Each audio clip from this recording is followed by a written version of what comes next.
Eu sou a professora Ana Paula e vou lecionar a disciplina de Matemática para o 7º ano do Colégio Emaús. Tudo bem com vocês? Então, vamos iniciar essa nossa videoaula fazendo a correção das páginas 106 e 107. Essa correção, gente, eu vou falar de uma forma mais sucinta. Eu vou falar um pouco mais resumido, dando a resposta a vocês, né? Mostrando o caminho que vocês devem seguir, tá bom? Mas eu não fiz os cálculos para vocês dessas atividades. Essas aqui eu vou orientar o caminho, tá bom? Vamos lá, número 20. O índice de eficiência utilizado por um produtor de leite para qualificar suas vacas é dado pelo produto do tempo de lactação em dias, pela produção média diária de leite. Então, o produto desses dois, né, ou seja, a multiplicação, dividido pelo intervalo entre partos. Então, como que é feito, gente? E nem acabei de ler o enunciado para vocês verem que aqui a gente já está sabendo alguma coisa, né? A gente tem que acabar de ler, mas vamos ver aqui. Esse índice de eficiência utilizado pelo produtor, ele é medido como? Pelo produto do tempo de lactação, pela produção média de leite, dividido pelo intervalo de partos, né? Entre partos. Para esse produtor, a vaca é qualificada como eficiente quando esse índice é no mínimo 281 kg por mês, mantendo sempre as mesmas condições de manejo, alimentação, vacinação e outros.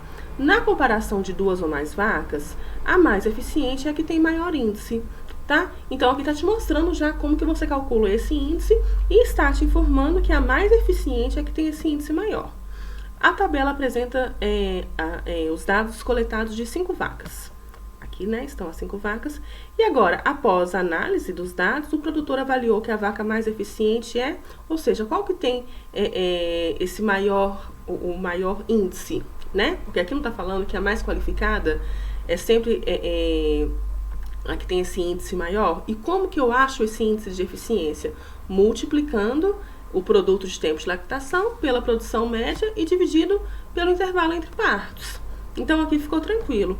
E a resposta, letra D, ok?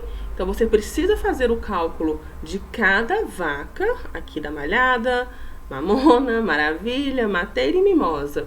E você vai ver qual que é a maior que vai ter essa maior eficiência. E aqui será a letra D.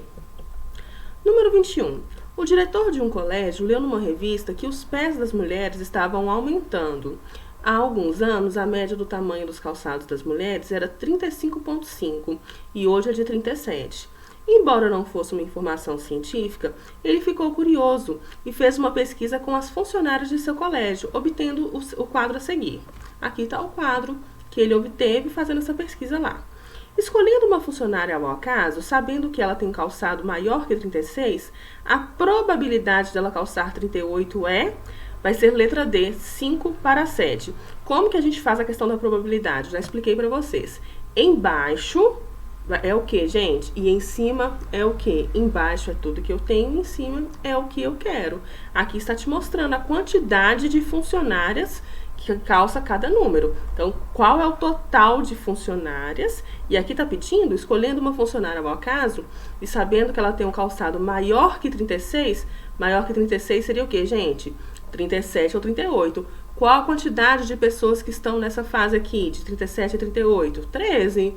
Então, acho que a dica valeu aqui para você conseguir fazer o seu cálculo, sabendo que em cima é o que eu quero e embaixo o total de pessoas, né? Nesse caso aqui.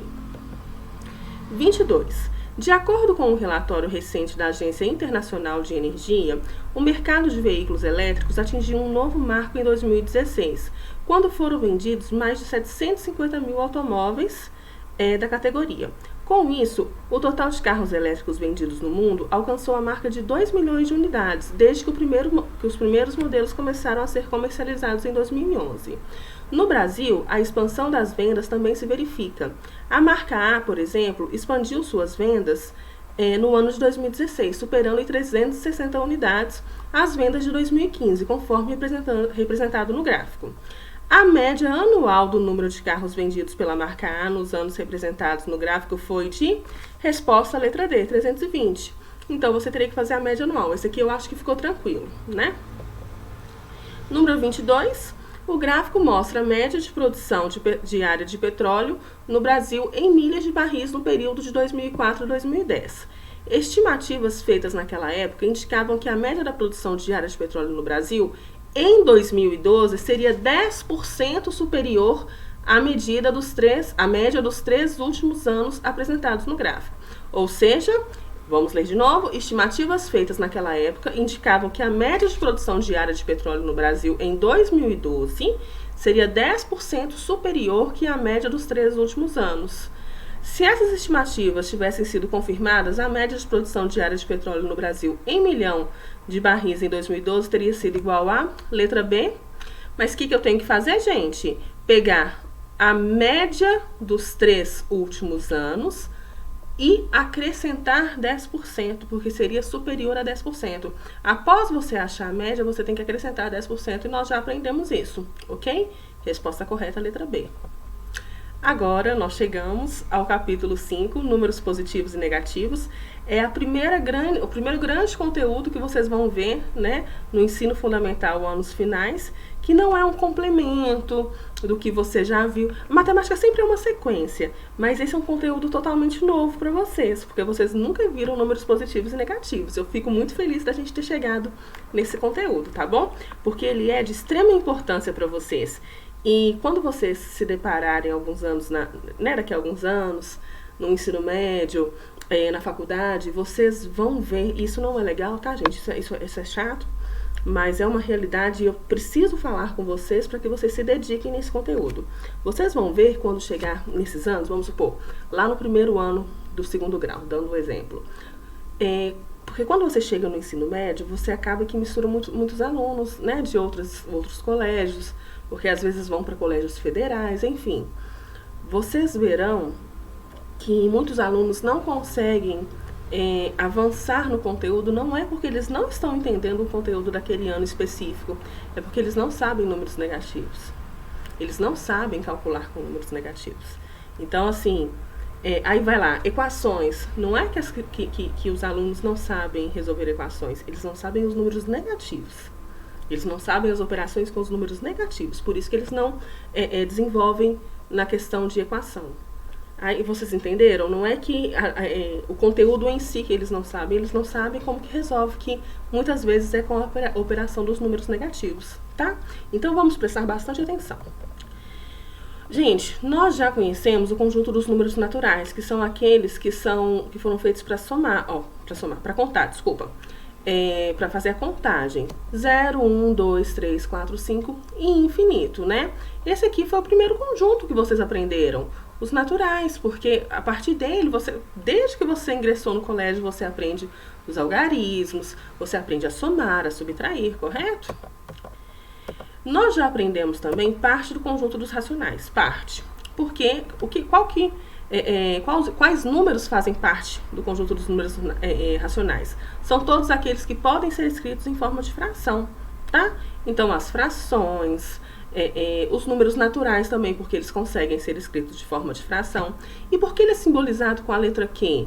Porque Q significa quociente, quociente divisão, né?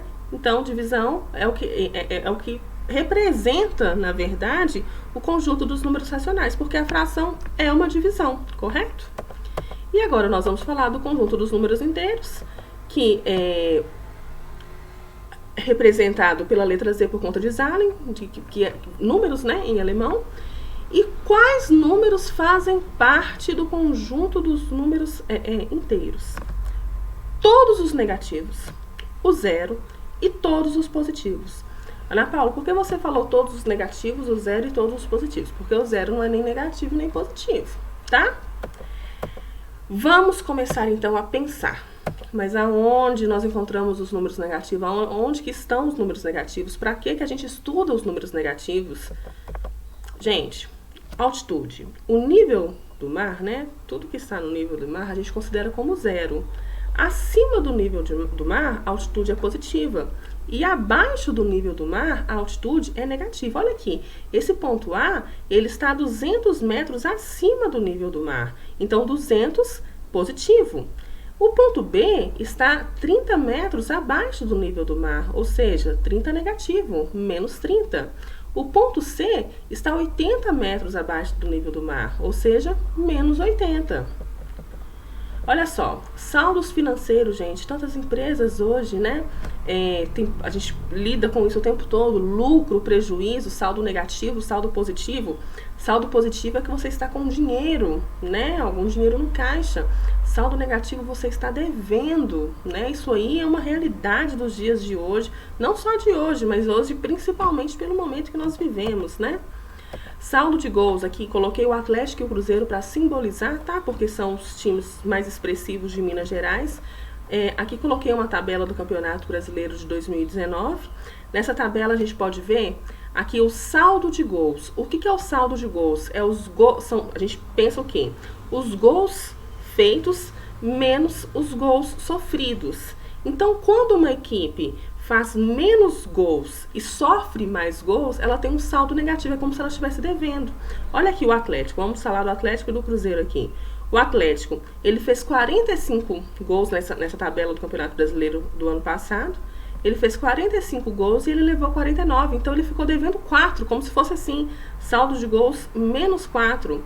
Olha o Cruzeiro, ele fez 27 gols e tomou 46 e ele teve um saldo negativo de 19. Não só o Cruzeiro, olha só, gente, abaixo do Goiás aqui, só o Bahia que não.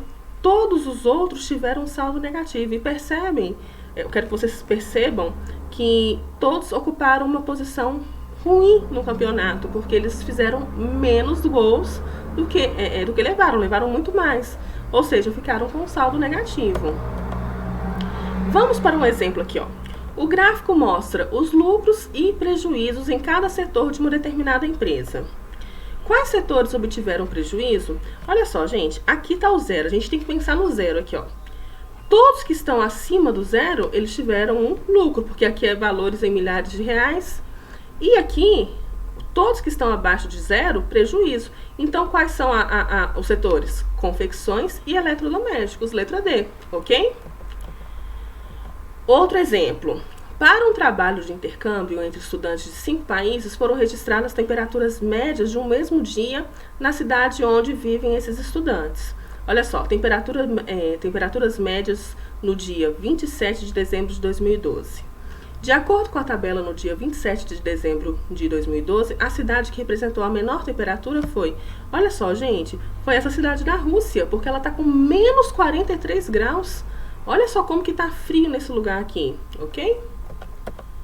Reta numérica. Gente, eu preciso que vocês percebam que quanto mais longe do zero, um número positivo, e o número positivo, gente, eu não preciso representá-lo com mais. Olha aqui, ó. Todos os números negativos são representados com sinal de menos antes. Já os números positivos podem vir ou não, porque eu não preciso falar mais 2. O 2 positivo, ele é o 2 normal, ok? E nós temos que entender que quanto mais longe do zero o número positivo, maior ele é. Só que o negativo, quanto mais longe do zero, menor ele é, como se você estivesse devendo mais. Pensa pra mim, menos 1, você tá devendo R$1, ok? Você tá devendo. Menos 100, você tá devendo muito. Menos 1000, tá lá longe. É bem, né? Você tá devendo muito mais, você tem muito menos dinheiro, digamos assim, tá? Módulo de um número inteiro. O que é o módulo de um número inteiro? É a distância do ponto até a origem. É chamado de módulo ou valor absoluto. Representamos módulo por esses dois tracinhos. O que é isso, gente? Módulo é a distância do número até o zero. E não existe uma distância negativa. Então, o módulo de 3, por exemplo. Ou seja, qual que é a distância de 3 até o zero? Vamos lá. 1, 2, 3. A distância é 3. E qual que é o módulo de menos 3? Ou seja, a distância de menos 3 até o zero? 1, 2, 3. Ou seja, sempre vai ser positivo. A gente representa o módulo por esses dois tracinhos. O módulo de 6 é 6, o módulo de menos 6 também é 6. Por quê? A distância desse número até o zero, ela nunca vai ser negativa. Números opostos. São números que possuem o mesmo módulo. São chamados opostos ou simétricos. Por exemplo, o menos 10 e o mais 10, eles não têm a mesma distância do zero, então nós chamamos de números opostos. Menos 2 e mais 2, ou seja, um negativo e um positivo. Ok? Menos 1000 e mais 1000, e sempre dessa forma. Gente, eu vou deixar um desafio para vocês para a próxima aula, tá? Aí a gente vai voltar fazendo a correção desse desafio. Jorge foi mergulhador no Mar do Caribe. Ele desceu 25 metros, depois subiu 11 metros e voltou a descer 6 metros. A quantos metros, em números inteiros, encontra-se da superfície da água? Olha só, menos 18 metros, mais 18 metros, menos 20 metros, mais 20 metros. Eu não coloquei aqui, mas vamos falar, ou nenhuma dessas opções. Porque como é um desafio, pode ser que você não ache nenhuma dessas opções. Então, vocês vão fazer isso no caderno para mim, da forma que você entender, porque eu estou simplesmente iniciando um conteúdo. Tanto que nessa videoaula eu vou deixar esse desafio e vou pedir para que vocês façam a leitura inicial do capítulo para nós voltarmos na próxima videoaula. Eu vou com muito cuidado, com muito zelo, porque é um conteúdo novo para vocês e eu preciso que vocês entendam muito bem, tá bom? Gente, dediquem-se, façam a leitura, isso vai nos auxiliar na próxima videoaula, tá bom? E espero que vocês tenham gostado do conteúdo. Fiquem com Deus e lembre-se, juntos no caminho certo.